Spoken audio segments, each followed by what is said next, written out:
श्री गणेशाय नमः। श्री सरस्वते नमः। श्री गुरुभ्यो नमः। जगद्गुरु नरेंद्राचार्य महाराज की जय। सद्गुरु काड़ सिद्धेश्वर महाराज की जय। संत शिरोमणि गजानन महाराज की जय। आद्य जगद्गुरु रामानंदाचार्य महाराज की जय। सियावल्लभ रामचंद्र की जय। गुरुर्ब्रह्मा गुरुर्विष्णु गुरुर्देवो महेश्वरा। गुरुर्साक्षात् परब्रह्म तस्मै श्री गुरवे नमः। सार्थ श्री ज्ञानेश्वरी अध्याय 3 श्रीराम। मग आई का अर्जुना म्हणितले, देवा तुम्ही जे वाक्य बोलिले ते निकेम्या परिसिले कमळापती। तेथे कर्म आणि करता उरेची ना पाहता। ऐसे मत तुझे श्री अनंता निश्चित जरी। तरी माते केवी श्रीहरी मनसी पार्था संग्रामो करी। ये लाजसी ना महाघोरी कर्मी सुता। हा गा कर्म तुची अशेष निराकरिसी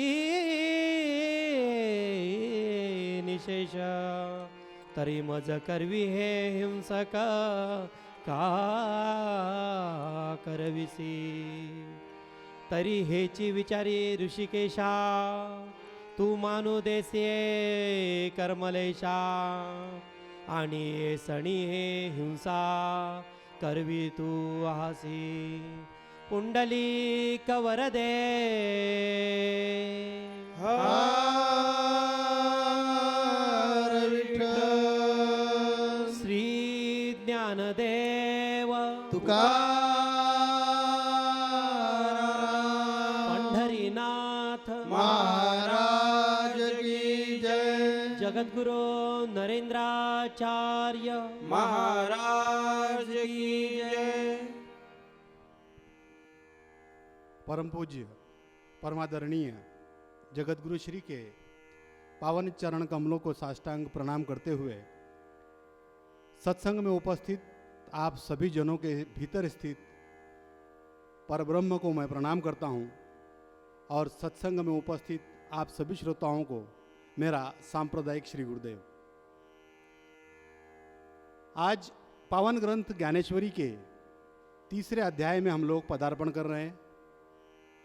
आज तक जितने भी सत्संग संत ज्ञानेश्वर जी के इस ज्ञानेश्वरी के माध्यम से हुए हैं, उन 2 अध्यायों में हमने देखा कि भगवान श्री कृष्ण जो हैं वो अर्जुन को युद्ध करने के लिए प्रेरित कर रहे हैं। वो हर प्रकार से अर्जुन को ये समझाने की कोशिश कर रहे हैं कि ये युद्ध उसे क्यों करना चाहिए। उन्होंने अर्जुन से ये कहा कि अधर्म पर धर्म की विजय के लिए तुम्हें यह युद्ध करना जरूरी है। फिर उन्होंने अर्जुन से यह भी कहा कि तुम क्षत्रिय हो और क्षत्रिय का धर्म है कि जब भी जरूरत पड़े युद्ध भूमि में युद्ध के लिए वह तैयार रहे, फिर चाहे सामने शत्रु किसी भी रूप में क्यों न खड़ा हो। ऐसे अनेक प्रकार से श्री कृष्ण अर्जुन के मन में बैठे उस डर को, या यूं कहिए कि इस भ्रांति को दूर करने की कोशिश कर रहे थे, जिसके कारण अर्जुन युद्ध से भागने का प्रयास कर रहे थे, ये कहकर कि सामने जो मेरे विरोधी हैं वो मेरे अपने हैं और मैं इन्हें कैसे मार सकता हूं। दूसरे अध्याय के अंत तक भगवान श्री कृष्ण ने अर्जुन को बुद्धि योग से यह बात समझाने का प्रयास भी किया। बुद्धि योग यानी क्या? बुद्धि का सीधा संबंध जो है वो ज्ञान से है। और भगवान श्री कृष्ण ने अर्जुन को इस ज्ञान के माध्यम से भी समझाने का प्रयास किया कि अगर तुम स्थित प्रज्ञ स्थिति में रह करके ये युद्ध करते हो तब भी तुम्हें इस कर्म का कोई कर्मफल भोगने की आवश्यकता नहीं है। हमने अब तक के सत्संगों में स्थित प्रज्ञ इस शब्द की परिभाषा को अच्छी तरीके से समझा है। परम पूज्य जगतगुरु श्री ने भी हमें अच्छी तरीके से समझाया है। स्थित प्रज्ञ इस शब्द में ही अगर हम देखें तो इसका सारा सार छुपा हुआ है। स्थित, स्थिति, या यूं कहिए कि परिस्थिति। किसी भी परिस्थिति में जो प्रज्ञावान रहे वो स्थित प्रज्ञ है। प्रज्ञा क्या है? ऋग्वेद के ऐतरेय उपनिषद का महावाक्य है, आत्मा प्रज्ञानम, यानी आत्मा ही वो प्रज्ञा रूपी ब्रह्म है। ब्रह्म को प्रज्ञा के लक्षण से दर्शाया गया है और इसीलिए हर परिस्थिति में जो प्रज्ञावान है यानी उस परब्रह्म में लीन है या उस परब्रह्म का स्मरण या उसकी स्मृति रखता है, ऐसा व्यक्ति स्थित प्रज्ञ है। क्योंकि इस अवस्था में जब व्यक्ति कोई भी कर्म करता है तब वह न कर्म और न ही कर्ता दोनों से अलिप्त होता है। और इस तरीके का ज्ञान भगवान श्री कृष्ण ने अर्जुन को दिया। अर्जुन तो वैसे ही युद्ध से भागना चाहता था। अर्जुन तो चाहता ही था कि इस युद्ध में मैं न पड़ूं। उसने यहां तक कह दिया था कि मुझे वो राज्य, वो राजपाट कुछ भी नहीं चाहिए। और जब भगवान श्री कृष्ण ने बुद्धि योग के इस महत्व को उसे समझाया तब उसने एक और रास्ता निकाल लिया। उसने भगवान श्री कृष्ण से यह कहा, ज्यायसी चेत कर्मणस्ते मता बुद्धिर्जनार्दन तत्किम कर्मणि घोरे माम नियोजयसि केशव। हे केशव, अगर आप ये कहते हैं कि स्थित प्रज्ञता की स्थिति में कर्म या कर्ता ये दोनों भी नहीं रहते, या कर्म फल को भोगने के लिए कर्ता को किसी प्रकार के लिए रुकने की आवश्यकता नहीं है, तो फिर मुझे इस अत्यंत घोर हिंसा के कर्म में आप क्यों लगा रहे हो? मुझे यह समझ नहीं आता। अर्जुन ने भाग निकलने का एक और रास्ता ढूंढ लिया। अर्जुन का कहना यह था कि अगर मैं अपने बुद्धि से इस ज्ञान को प्राप्त कर लूं, मैं स्थित प्रज्ञ अवस्था में आ जाऊं, तो मुझे यह युद्ध करने की आवश्यकता ही नहीं पड़ेगी। यह आपका धनुष लो, या आपका बाण लो, या आपका तलवार लो, मैं एक धोती पहन के जंगल में जाऊं, वहां पे तब साधना करूं, स्थित प्रज्ञ की स्थिति पाऊं और मैं सारे कर्मों से मुक्त हो जाऊं। यह सोच करके अर्जुन ने यह प्रश्न किया। तब श्री कृष्ण ने क्या कहा होगा? आज इस सत्संग का विषय और इस विषय में जो 2 श्लोक हमें सुनने हैं या समझने हैं, उसमें केवल 2 प्रश्न हैं। लेकिन इन प्रश्नों में जाने के पहले और इस तीसरे अध्याय के कर्मयोग को समझने के पहले कुछ चीजों को समझ लेना आवश्यक है। मोक्ष प्राप्ति के 4 मार्ग हैं, ज्ञान मार्ग, कर्म मार्ग, भक्ति मार्ग और योग मार्ग। इन 4 मार्गों से मनुष्य मोक्ष को प्राप्त कर सकता है, उस स्थित प्रज्ञ स्थिति को प्राप्त कर सकता है इन 4 मार्गों के द्वारा। ज्ञान मार्ग तो यह है कि मनुष्य अपने आत्मा को या अपने आप को जान ले कि वो स्वयं आत्मा है और यही आत्मा जो है वो ब्रह्म है। कर्म, कर्म क्या है, इसके बारे में आज तक हम लोगों के मन में भ्रांति है। कर्म ऐसी क्रिया है, ऐसी गतिविधि है जो हमारे इंद्रिय, हमारे मन और हमारे बुद्धि के समन्वय से हमारे शरीर के द्वारा गतिविधियों के रूप में किए जाते हैं। हम लोग ये समझते हैं कि हम लोग जो भी कर रहे हैं वो सभी कर्म हैं, और ठीक भी है, चल रहे हैं कर्म कर रहे हैं, खाना खा रहे हैं कर्म है, सो रहे हैं कर्म है, बोल रहे हैं कर्म है। जहाँ जहाँ हमारी इंद्रियाँ किसी क्रिया में लिप्त हैं, जहाँ जहाँ हमारी इंद्रियों के साथ हमारा मन, हमारी बुद्धि किसी क्रिया में लिप्त है, वो सभी क्रियाएं कर्म हैं। लेकिन कर्म और कर्म योग में क्या अंतर है? क्रिया, इंद्रियों का क्रिया करना कर्म है, लेकिन कर्म के साथ जो योग शब्द लगा हुआ है, इस योग शब्द का महत्व जानना अति आवश्यक है। योग, ये शब्द जब भी हम सुनते हैं, योग के साथ हमारे मन में दूसरी बातें जो उठती है वो है यम, नियम, सिद्धांत की। क्योंकि यम, नियम, सिद्धांत के बगैर योग संभव नहीं है। योग में आपके शरीर की हरकतों को एक प्रतिबद्ध नियम के अनुसार आपको मोड़ना चाहिए, आपके आहार का एक नियम होना चाहिए, आपके उठने बैठने सोने का एक नियम होना चाहिए, और ये सारी बातें एक नियम और सिद्धांत के अनुसार होनी चाहिए, तभी योग जो है वो संपूर्ण होता है। और इसी तरीके के यम, नियम और सिद्धांतों के अनुसार जो कर्म किए जाते हैं वो कर्म योग होते हैं। प्रश्न ये उठता है कि ये जो नियम हैं, ये जो सिद्धांत हैं, ये क्या है? हम तो ये समझते आए हैं कि मैं सुबह उठता हूँ, अपने काम पर जाता हूँ, मेहनत करता हूँ, पैसे कमाता हूँ, अपने परिवार का भरण पोषण करता हूँ, ये सारे कर्म हैं, कर्म हैं। लेकिन कर्म योग है या नहीं, ये सोचना आवश्यक है। और हम आज तक इसी भ्रांति में जीते हैं कि हम ये जो कर रहे हैं यही सब कर्म योग है। कर्म योग, ये योग एक यज्ञ की भांति है। भगवान श्री कृष्ण ने अगले अध्यायों में इसको स्पष्ट किया है कि ये जो कर्म है एक विशिष्ट यज्ञ के माध्यम से, यज्ञ के माध्यम से अगर किए जाएं तभी ये कर्म योग में परिवर्तित होते हैं, और इसे करने वाला जो व्यक्ति है वो कर्म योगी कहलाता है।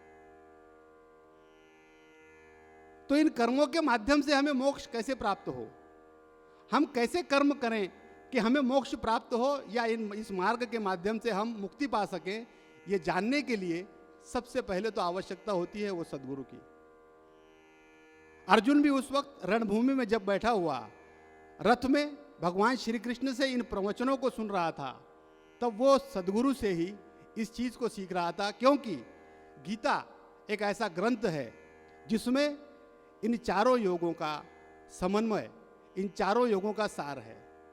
कर्मयोगी गीता को अपने हिसाब से सुनता है, ज्ञानी गीता को अपने हिसाब से ग्रहण करता है, भक्त अपने हिसाब से गीता को सुनता है और ग्रहण करता है, और योगी इससे जो है योग, किस तरीके के योग इससे उसे प्राप्त होते हैं वो सीखता है। इतना महान ग्रंथ गीता, और इस गीता को सरलता से समझने के लिए संत ज्ञानेश्वर ने हमें एक सरल भाषा में ज्ञानेश्वरी जैसा ग्रंथ दिया, जिसके विवेचन के लिए हम हर रविवार को यहाँ एकत्रित होते हैं। एक प्रसंग मुझे याद आता है। भगवान बुद्ध एक बार देशाटन के लिए निकले।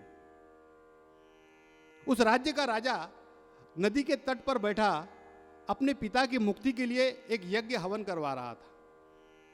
उस राजा के प्रधान ने राजा से जाकर कहा कि भगवान बुद्ध हमारे राज्य में आए हुए हैं, और अगर ये पूजा, ये यज्ञ अगर उनके द्वारा, उनके हाथों से होता है तो आपके पिता को अवश्य मुक्ति मिलेगी। राजा ने तुरंत भगवान बुद्ध के पास संदेश भिजवाया। भगवान बुद्ध वहां आए। राजन ने उन्हें प्रणाम किया और बुद्ध से कहा कि हे बुद्ध, आप तो ज्ञान के महासागर हैं, मुझे कई दिनों से मेरे पिता स्वप्न में दिखाई देते हैं।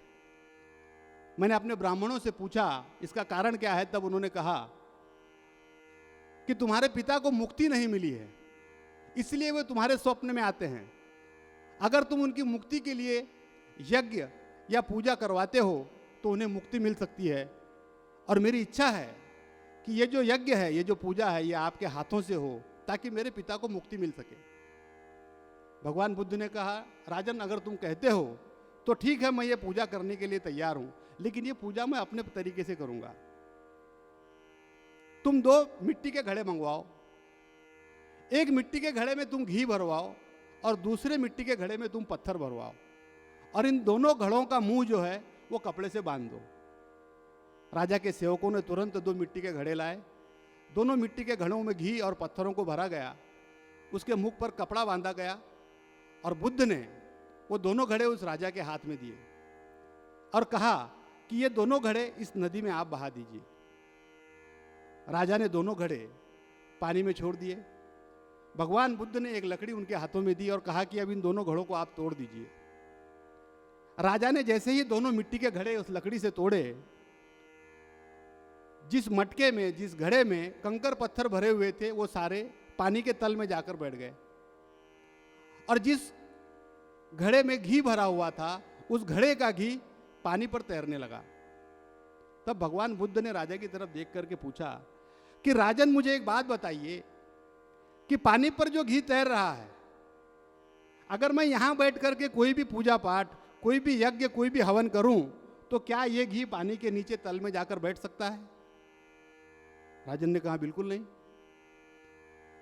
बुद्ध ने पूछा, आप मुझे ये बताइए कि अगर मैं कोई भी पूजा पाठ, कोई भी हवन या कोई भी यज्ञ करता हूं, तो इस नदी के तल में जो पत्थर जाकर बैठे हुए हैं, क्या वो ऊपर तैरने लगेंगे? राजन ने कहा, बिल्कुल नहीं, ये तो नियति के खिलाफ है, ये नियति के विरुद्ध है। बुद्ध ने कहा, ठीक यही नियति का जो नियम है वो इंसानों पर भी लागू होता है। मनुष्य ने अगर अपने जीवन में सत्कर्म किए हैं तो वो इस घी की तरह अपने आप ऊपर तैरता हुआ उस ब्रह्म में जाकर के लीन हो सकता है, मुक्ति को प्राप्त कर सकता है। लेकिन अगर उसी मनुष्य ने अपने जीवन में दुष्कर्म किए हों तो उसे इन्हीं पत्थरों की तरह तल में बैठना पड़ता है, यानी इसी संसार में जन्म मरण के चक्र में घूमते रहना पड़ता है। कोई भी प्रकार की पूजा, कोई भी प्रकार का यज्ञ जो है उसे मुक्ति नहीं दिला सकता। इसलिए हे राजन, ये ध्यान में रखो कि मनुष्य के जो कर्म हैं वो उसके मुक्ति का मार्ग है। कर्म, कर्मयोग, हर व्यक्ति अपने जीवन में कर्म करता ही है, लेकिन योग के माध्यम से, योग के तरीके से या नियम या सिद्धांतों से कर्म करना ही कर्मयोग है। इसे समझना आवश्यक है। आज इस सत्संग में अर्जुन ने केवल एक प्रश्न भगवान श्री कृष्ण से किया कि हे माधव, अगर सकाम कर्म से बुद्धि श्रेष्ठ है तो फिर आप मुझे इस घोर हिंसक युद्ध में क्यों डाल रहे हो? दूसरा प्रश्न अर्जुन का जो था वो ये था, जो उसके बाद में उसने किया कि आप एक तरफ तो कहते हो कि अगर मैं बुद्धि से ज्ञान को प्राप्त कर लूं तो कर्ता और कर्म दोनों ही नहीं होते, और दूसरी तरफ आप मुझे इस कर्म को करने के लिए प्रेरित करते हो, तब मेरी समझ में ये नहीं आता कि मैं करूं क्या। एक तो आप मुझे जो ज्ञान दे रहे हो, आप मेरी शंकाओं का जो समाधान कर रहे हो, उस समाधान के चलते जिस तरीके से आप मुझे समझा रहे हो, मेरी समझ में ये नहीं आता कि मैं करूं क्या, और मैं आपके इस उपदेश से और ज़्यादा असमंजस में पड़ गया हूं। तो कृपया आप मुझे ये बताइए। इसलिए ये भगवान, आप आत्मबोध करने वाले हमारे गुरु हैं, और ये जो आपने गोल मटोल बातें करवा के हमें लग रहा है आप फंसा रहे हैं, और वापस युद्ध करने के लिए आप हमें राजी कर रहे हैं, ये योग्य नहीं है। भगवान, आप मुझे ऐसा मार्ग बताइए कि वो करने के लिए मुझे आसान हो जाएगा, मुझे वो मार्ग अच्छा लगेगा, ऐसा मार्ग बताइए। क्योंकि इधर आप बोल रहे हैं कि जो कर्म करता है वो कर्म का फल भुगतना ही पड़ता है, तो मुझे ये पाप में, इतने बड़े हिंसा में क्यों डाल रहे हैं? गुरु का काम क्या है? देखिए, साधक ऐसे ही रहते हैं ना, जैसे अर्जुन है वैसे साधक बराबर आपका मतलब उठाने के लिए बराबर गुरु को पकड़ते हैं ना, ऐसे प्रसंग में पकड़ते हैं कि गुरु भी बोल नहीं सकते, वैसे अर्जुन ने किया। आप मेरी माँ है, आप मेरे गुरु है, और जो आपने उपदेश किया है, ये उपदेश से हम संतुष्ट हैं, हमें मान्य है कि ऐसा कर्म करना चाहिए और स्थित प्रज्ञ रहना चाहिए। स्थित प्रज्ञ रह गए तो कुछ काम करने की जरूरत ही नहीं है, बहुत अच्छा है। तो ये बात आपकी सही माना। तो दूसरी बात से आप ऐसे क्यों कर रहे हैं, मुझे युद्ध में क्यों निकल रहे हैं, और हिंसा मेरे हाथों से करने के लिए मुझे मजबूर क्यों कर रहे हैं? तो ऐसे नहीं चलेगा। आप मुझे ऐसा रास्ता कोई दूसरा दिखाइए कि वो रास्ते से हम चलेंगे और हमारे जिंदगी का, हमारे जीवन का कल्याण करके ले लेंगे। इसलिए आप मुझे निश्चय पूर्वक कोई ऐसे बात बतलावे जो ये लोक में आचरण के लायक हो, योग्य हो और मरने के बाद सदगति देने वाले हो। ऐसा मार्ग भगवान हमें बताइए। ऐसे प्रॉब्लम में, मराठी में उसके कोड़ा बोलते हैं, तो ऐसे प्रॉब्लम में भगवान को, कटघरे में भगवान को अर्जुन ने अभी खड़ा किया है। लेकिन वो भगवान है, अर्जुन अर्जुन है, इसलिए इससे मार्ग जरूर मिलेगा। आप चिंता करने की जरूरत नहीं। भगवान अर्जुन को कैसे निरुत्तर करेंगे वो सुनने के लिए अगला सत्संग आवश्यक है। अभी बहुत मजा आ जाएगी कि भगवान को अर्जुन ने ऐसा पकड़ा है और भगवान को निरुत्तर करवाया है कि भगवान हमें ऐसा मार्ग बताइए कि जिससे सद्गति मिल जाएगी और अपनाने में भी योग्य रहेगा, ऐसा मार्ग बताइए। इसका अर्थ क्या कि मुझे युद्ध करने का नहीं है। हम प्रापंचिक लोग भी ऐसे सदगुरु के पास आते हैं तो हम बोलते हैं कि हमें मुक्ति चाहिए, लेकिन प्रपंच छूटना नहीं चाहिए। और ऐसा हमारा कुछ नहीं महाराज।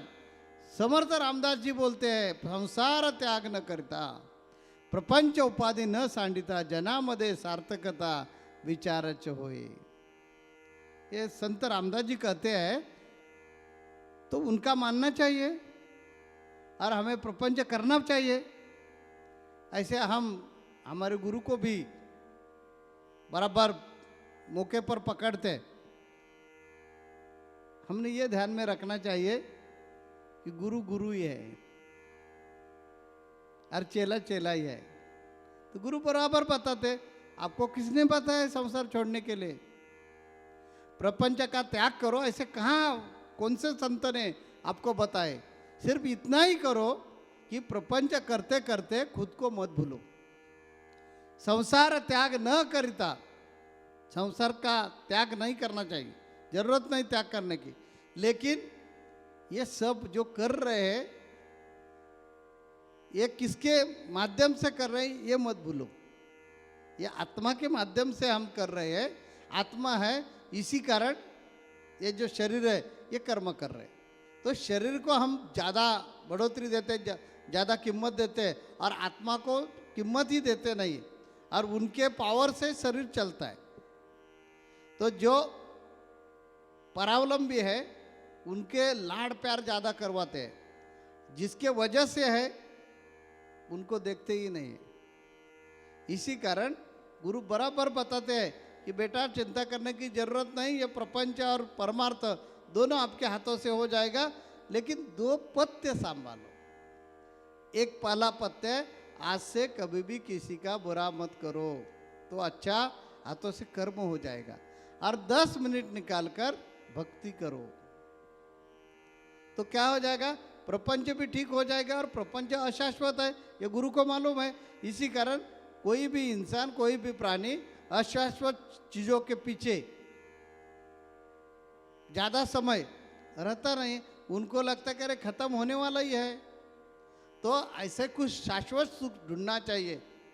ये तमन्ना लेकर, ये इच्छा लेकर आपसे आप प्रापंचिक जीव सदगुरु के पास आ जाएगा।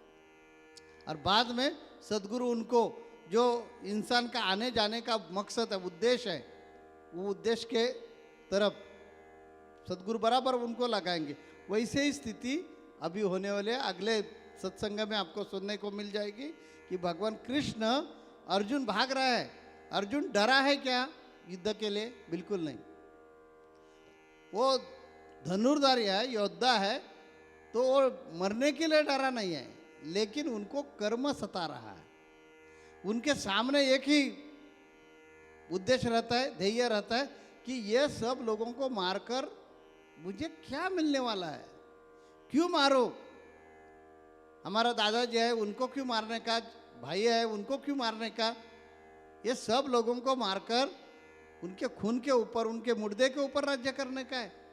ऐसे राज्य हमें मिला नहीं तो भी चलेगा, हम छोड़ने के लिए तैयार है। ऐसे वैराग्य आ गया है उनको। लेकिन ये वैराग्य में एक स्वार्थ है, मुझे पाप नहीं लगना चाहिए, ये स्वार्थ है, इस कारण वो भाग रहे हैं। हम भी प्रापंचिक लोग क्या करते हैं कि हमें भी मोक्ष चाहिए, किसके लिए, वापिस जन्म मिलने वाला नहीं है इसलिए। वास्तविक मोक्ष की जरूरत नहीं है, हमें किसी को मोक्ष की जरूरत नहीं है, इच्छा भी नहीं है। लेकिन वापिस जन्म नहीं मिला तो ठीक है, प्रपंच पहला हमारा अच्छा होना चाहिए, और प्रपंच करते करते परमार्थ मिल गया तो ठीक है, इसलिए हम सत्संग को आते हैं। ये छुपा एजेंडा हमारा, छुपा उद्देश्य, जैसे हमारे अंतःकरण में छुपा हुआ है, वैसे अर्जुन के अंतःकरण में ऐसा ही एजेंडा छुपा हुआ है कि मुझे पाप नहीं लगना चाहिए। बाकी आप मुझे कुछ भी करने को बोलो, आपने बोला ना कि अभी आप मृत्यु को शरण जा, या मृत्यु को सामने, मृत्यु जो है वो अपनाइए, तो भी हम ले लेंगे, लेकिन पाप नहीं लगना चाहिए। तो भगवान कृष्ण उसके ऊपर क्या जवाब देते हैं, उनको कैसे मार्गदर्शन करते हैं, और वापिस उनको जो भाग रहे हैं ना और भ्रमित हो गए हैं, उनको वापिस कैसे योग्य रास्ते पर लाते हैं, वो हमें अगले सत्संग में सुनने को मिल जाएगा।